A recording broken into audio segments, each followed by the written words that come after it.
what we're writing on our Conservative Woman website today, that what's going on now demonstrates a total surrender by Theresa May to the left and to the feminists. You mentioned there's not much sex in this sex scandal. I mean, what sex scandal? I think this looks like an attempted coup. It's very destabilising of the government. And I think people abroad think this country is that our government's now totally unhinged. What it intrigues me is we've gone from the desperately serious matter of possibly attempted rape or serious sexual assault, and almost in the same breath we're talking about inappropriate but pretty meaningless flirty texts. How can these two be in the same bracket?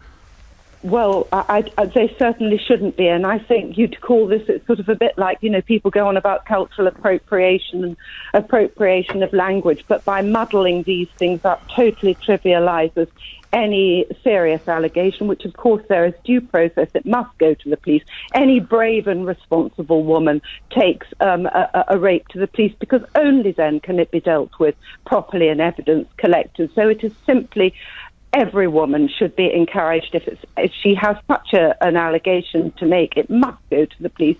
But I think if we look at this, it's really quite funny, Nick. I mean, we're talking about, so far the resignation has been for a hand on a knee of a journalist and perhaps an unseemly lunge. This is what a behaviour lapse.